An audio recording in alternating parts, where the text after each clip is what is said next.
10ാം ക്ലാസ്സിലെ ട്രിഗണോമെട്രി എന്ന് പറയുന്ന ചാപ്റ്ററിലെ അടുത്ത പ്രോബ്ലമാണ്. മുമ്പേ ഒരു പ്രോബ്ലം കഴിഞ്ഞ ക്ലാസ്സിൽ കൊടുത്തിട്ടുണ്ട്, അതൊന്ന് നോക്കുക. ഇതിനകത്ത് ഞാനൊരു ട്രയാങ്കിൾ വരച്ചിട്ടുണ്ട്. ഇതിനകത്ത് ക്വസ്റ്റ്യൻ ഇതാണ്, ഫൈൻഡ് എ ബി, അതായത് find the length of A B. ഞാൻ അത്ര എഴുതിയിട്ടില്ല, find the length of A B എന്നാണ് തന്നിരിക്കുന്നത്. ഈ പറഞ്ഞ രീതിയിൽ ഒരു ട്രയാങ്കിൾ കിടപ്പുണ്ട്. ഈ ട്രയാങ്കിൾ റൈറ്റ് ട്രയാങ്കിൾ ആണ്, 90 ഡിഗ്രിയാണ്.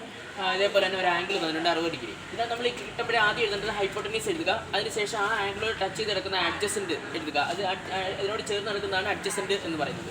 അഡ്ജസൻറ്റ് സൈഡ് ഇതെന്തുവാ, ഓപ്പോസിറ്റ്, അതാണ് ഓ എന്ന് പറഞ്ഞു കൊടുത്തിരിക്കുന്നത്. ആ ഓപ്പോസിറ്റിൻ്റെ നീളം എന്ന് പറയുന്നത് 6 സെൻറ്റിമീറ്റർ ആണ്. ഇത് വെച്ചുകൊണ്ടാണ് നമ്മൾ അഡ്ജസൻറ്റിൻ്റെ, അതായത് എ ബിയുടെ നീളം കാണുന്നത്. അപ്പോൾ നമ്മൾ നോക്കണം, ഓപ്പോസിറ്റ് എന്ന് പറയുന്ന നീളം തന്നിട്ടുണ്ട്, ഓപ്പോസിറ്റും തന്നിട്ടുണ്ട്, അഡ്ജസൻറ്റ് കണ്ടുപിടിക്കണം. ഓപ്പോസിറ്റും അഡ്ജസൻറ്റ് വരുന്ന ട്രിഗണോമെട്രിക് ഫംഗ്ഷൻ ഏതാണ് ടാൻ തീറ്റയാണ്. അപ്പോൾ നമ്മൾ ടാൻ തീറ്റ എന്ന് എഴുതും. Tan theta equal opposite divide by adjacent എന്ന് എഴുതും. അതിനുശേഷം തീറ്റയ്ക്ക് ഒരു ആംഗിൾ കൊടുക്കുക. ടാൻ 60 സമം ഓപ്പോസിറ്റ് എന്ന് പറഞ്ഞാൽ ഇവിടെ ബി സി ആണ്. B C divided by adjacent എന്ന് പറയുന്നത് എ ബി ആണ്. B C divide by A B എന്ന് പറഞ്ഞ് കൊടുക്കും.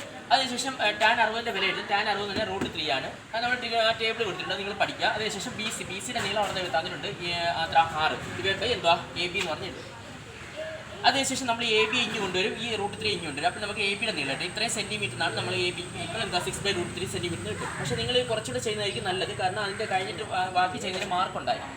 അപ്പോൾ നമ്മൾ വേറൊന്നുമില്ല, ഇതിൻ്റെ ഈ √3 വന്നാൽ ആ √3 എടുത്ത് മേളിൽ താഴെ അങ്ങ് ഇൻറ്റു ചെയ്യണം. അതിനുശേഷം നമ്മൾ ഇതിനെ ചേർത്ത് തന്നെ 6 × √3 6√3 ഒരു 2 √3 വന്നാൽ അതിൻ്റെ ആൻസർ 3 ആണ്.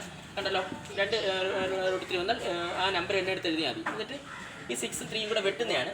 വെട്ടുമ്പോൾ എത്ര കിട്ടും, അത് 2 എന്ന് കിട്ടും. അപ്പോൾ 2√3 എന്ന് പറഞ്ഞ് കിട്ടും. ഈ 2√3 ആണ് നമ്മുടെ ഇവിടുത്തെ അഡ്ജസൻറ്റിൻ്റെ നീളം എന്ന് പറയുന്നത്. 2√3 സെൻറ്റിമീറ്റർ എന്ന് പറഞ്ഞ് കിട്ടും. അതേപോലെ നമുക്ക് ഈ നീളം വെച്ചിട്ട് ഇത് കണ്ടുപിടിക്കാം. അത് കഴിഞ്ഞ ക്ലാസ്സിൽ തന്നിട്ടുണ്ട്. അതുപോലെ ഏത് വശം ഏതെങ്കിലും ഒരു വശം തരും, അതുപോലെ തന്നെ ഒരു ആംഗിളും തരും. അത് വെച്ചുകൊണ്ടാണ് വേറെ മറ്റ് സൈഡുകൾ കാണേണ്ടത്. ഇത് വെച്ച് തന്നെ നമുക്ക് ഇനി ഏരിയ കാണാൻ പറ്റും. ചിലപ്പോൾ ഏരിയ എന്ന് പറഞ്ഞാൽ find area, find A B എന്ന് പറഞ്ഞായിരിക്കില്ല തരുന്നത്, ഫൈൻഡ് ഏരിയ എന്ന് പറഞ്ഞായിരിക്കും അടുത്ത ക്വസ്റ്റ്യൻ തരുന്നത് ചിലപ്പോൾ. ഓക്കെ ആണല്ലോ.